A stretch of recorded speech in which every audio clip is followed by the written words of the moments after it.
존경하는 헌법재판소 재판관님들께, 국회 소추위원, 국회 법제사법위원회 위원장 정청래입니다. 대한민국은 법치국가이고 모든 법의 으뜸은 헌법입니다.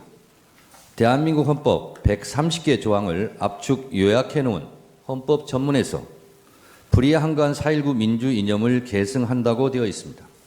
이는 사실상 5.16 군사 쿠데타를 불의한 것으로 규정해 헌법 정신에서 탄핵하고 있습니다. 대한민국의 주인은 국민입니다. 헌법은 제1조에서 대한민국은 민주공화국이고 대한민국의 주권은 국민에게 있고 모든 권력은 국민으로부터 나온다고 주권제민의 정신을 선언하고 있습니다. 국민의 것은 국민의 것입니다. 국민으로부터 위임받은 권력이 위헌, 위법적으로 국민 위에서 군림할 수는 없습니다. 헌법수호의 파수꾼 헌법재판관님, 2024년 12월 3일 아침은 평범했습니다. 대한민국 수도 서울의 기온은 영하 2도였습니다. 국민들은 늘 그렇듯이 출근을 서두르고 있었고, 그날 아침 뉴스 헤드라인은 명태균 핸드폰 행방 논란이었습니다. 세계 방산 매출 100대 기업에 우리 기업 4곳이 포함됐고, 대한민국 한강 작가의 노벨 문학상 수상 관련 좋은 소식도 있었습니다. 미국 바이든 정부의 우크라이나 군사 지원 뉴스는 있었지만 휴전선 전방은 조용했고 어떤 국민들도 군사적 위협을 느끼지 않은 평온한 하루였습니다. 그렇지만 재판관님들도 보셨듯이 그날의 밤은 평온하지 않았습니다. 비상계엄 선포 소식을 접한 수많은 국민들은 설마 가짜 뉴스일 거라고 생각했습니다. 그러나 너무나 비현실적이었던 계엄 선포는 엄연한 현실이었습니다. 피청구인 윤석열은 2024년 12월 3일 비상계엄 선포 긴급 담화문에서 국회는 범죄자 집단이 소굴이 되었고 자유민주주의 체제 전복을 기도하고 있고 국회가 자유민주주의 체제를 붕괴시키는 괴물이 된 것 같다. 대한민국이 당장 무너져도 이상하지 않을 정도로 풍전등화의 운명에 처해 있다. 우리 국민의 자유와 행복을 약탈하고 있는 파렴치한 종북 반국가 세력들을 일거에 척결하고 자유헌정 질서를 지키기 위해 비상계엄을 선포한다고 했습니다. 이 궤변을 누가 믿겠습니까? 대한민국 국민들 누가 봐도 당장 무너져도 이상하지 않을 정도의 대한민국은 결코 아니었습니다. 피청구인 윤석열의 12월 3일 비상계엄 선포 이후 대한민국은 혼란에 빠졌고 대한민국 전체가 몸살을 앓고 있습니다. 12월 3일 내란의 밤부터 민주주의의 나라 대한민국의 국격은 실추되었고 경제의 적, 불확실성이 해소되지 않으면서 국민들은 한 달 넘게 불안과 공포에 휩싸여 내란성 불면증에 시달리고 있습니다. 국민들의 저항과 국회의 신속한 대응으로 비상계엄이라는 독재 시도가 수포로 돌아간 후에도 피청구인은 망상에 근거한 자신의 경거망동을 반성하기는커녕 수사에 응하지도 않았고 법원이 발부한 체포영장의 집행도 막무가내로 거부했습니다. 이것은 대한민국의 사법체계를 뿌리채 부정하는 것입니다. 소추위원 이전에 국민의 한 사람으로서 이런 사람이 대한민국 국정의 최고 책임자 자리에 있었다는 것이 참으로 참담합니다. 이 탄핵 심판은 이런 사람을 군 통수권을 행사하는 자리로 다시 복귀시킬 것인지 말 것인지를 결정하는 재판입니다. 그 결론이 어떠해야 하는지는 너무도 자명합니다만 피청구인의 폭거로 빚어진 국가적 혼란 상태가 하루빨리 종식되어야 하므로 신속한 심리를 간곡히 요청드립니다. 헌법 수호 최후의 보루이신 헌법재판관님, 대한민국 국가 경쟁력은 바로 국민입니다. 국민들은 위대합니다. 비상계엄을 소식을 듣자마자 달려나온 국민들께서 국회 본청까지 쳐들어온 계엄군을 막아서고 장갑차 앞에서 온몸으로 저항했습니다. 국민들이 국회의원들의 본청 출입을 도왔습니다.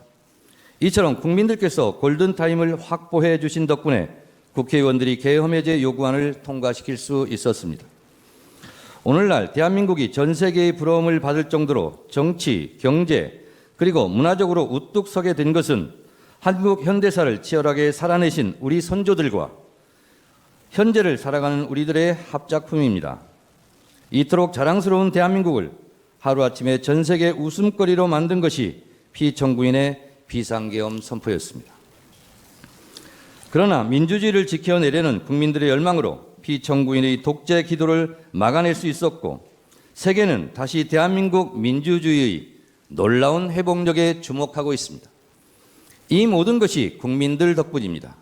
국민 여러분들께 진심으로 감사드립니다. 존경하는 헌법재판관님, 피청구인은 헌법 제69조에 따라 나는 헌법을 준수하고 국가를 보위하겠다는 선서를 하고 대통령에 취임했습니다. 그러나 피청구인은 헌법을 수호하기는커녕 헌법을 유린했습니다. 대한민국의 헌법과 민주적 시스템을 송두리째 무너뜨리려 했던 피청구인 윤석열을 왜 파면해야 하는지 그 이유를 말씀드리겠습니다. 첫째, 피청구인 윤석열은 계엄의 조건을 위반했습니다. 헌법 제77조 제1항에 대통령은 전시사변 또는 이에 준하는 국가 비상사태에 있어서 병력으로서 군사상의 필요에 응하거나 공공의 안정질서를 유지할 필요가 있을 때에는 법률이 정하는 바에 의하여 계엄을 선포할 수 있다고 되어 있습니다. 대한민국은 전시 상황도 국가 비상사태도 아니었고 병력으로서 공공의 안정질서를 유지할 만큼 혼란도 없었습니다.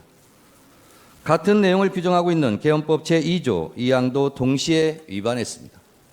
둘째, 피청구인 윤석열은 계엄 선포의 절차를 위반했습니다. 계엄법 제2조 제5항은 대통령이 계엄을 선포한 때는 국무회의의 심의를 거쳐야 한다. 제6항, 국방부 장관 또는 행정안전부 장관은 국무총리를 거쳐 대통령에게 계엄의 선포를 건의할 수 있다고 되어 있고, 헌법 제82조는 대통령의 국법상 행위는 문서로서 하며 이 문서에는 국무총리와 관계 국무위원이 부서한다. 군사에 관한 것도 또한 같다고 되어 있습니다. 현재까지 국무위원들의 증언에 따르면 형식과 절차에 따른 정상적인 국무회의는 없었고 현재로서는 국무회의 문서도 부존재해 보입니다. 이처럼 피청구인이 선포한 비상계엄은 내용에 앞서 절차 면에서도 전혀 헌법과 계엄법을 따르지 않았습니다. 셋째, 국회는 비상계엄이나 어떤 경우라도 침탈할 수 없음에도 불구하고 위헌위법하게 침탈해 국회의 기능을 마비시키려 했습니다. 헌법 제77조 제5항에는 국회가 제적의원 과반수의 찬성으로 계엄의 해제를 요구한 때에는 대통령은 이를 해제하여야 한다고 되어 있습니다. 비상계엄을 해제할 수 있는 곳은 유일하게 국회입니다. 이런 국회의 권한과 권능을 방해하려고 국회를 무장병력으로 봉쇄하려 했습니다. 이는 명백한 국헌문란 행위 내란입니다. 넷째, 피청구인 윤석열의 계엄포고령 1호 제1항 국회와 지방의회, 정당의 활동과 정치적 결사, 집회, 시위 등 일체의 정치활동을 금지한다는 것은 헌법 제77조 3항을 정면으로 위반했습니다. 이 조항 어디에도 국회에 관한 특별한 조치를 할 수 없습니다. 이 포고령 1호는 정치활동의 자유, 정당 활동의 자유를 보장한 헌법 제8조, 언론 출판의 자유를 보장한 헌법 제21조 등을 명백하게 위반했습니다. 다섯째, 계엄군이 중앙선관위를 위헌위법하게 침탈한 것도 사법부의 주요 인사를 체포 구금하려고 했던 것도 모두 헌법과 법률을 위반했습니다. 이는 헌법 제77조 제3항, 형법 제91조, 헌법 제114조를 명백히 위반했고 헌법 제105조, 제106조에서 규정한 사법권의 독립에 정면으로 위반했을 뿐만 아니라 헌법의 삼권 분립 정신에도 위배된다 할 것입니다.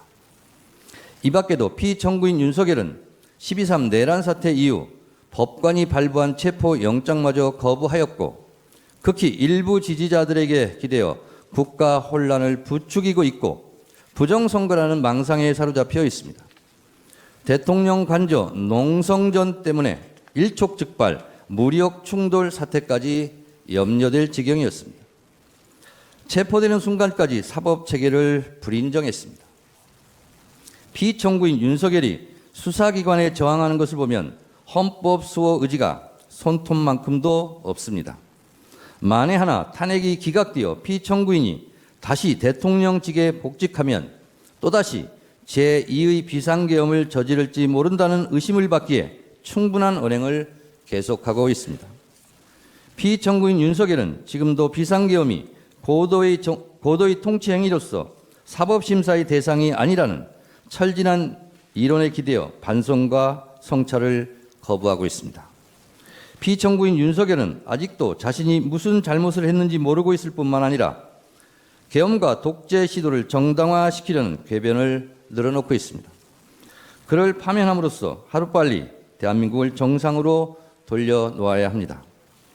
위헌 위법한 비상계엄을 선포하여 피로써 지켜온 헌법을 총칼로 파괴하려 했던 피청구인 윤석열을 파면함으로써 얻을 헌법 수호의 이익이 여타의 손실보다 압도적으로 크다 할 것입니다. 프랑스 소설가 알베르 까미는 어제의 범죄를 벌하지 않는 것은 내일의 범죄에 용기를 주는 것과 똑같이 어리석은 것이다 라고 일갈한 바 있습니다. 아울러 지연된 정의는 정의가 아닙니다.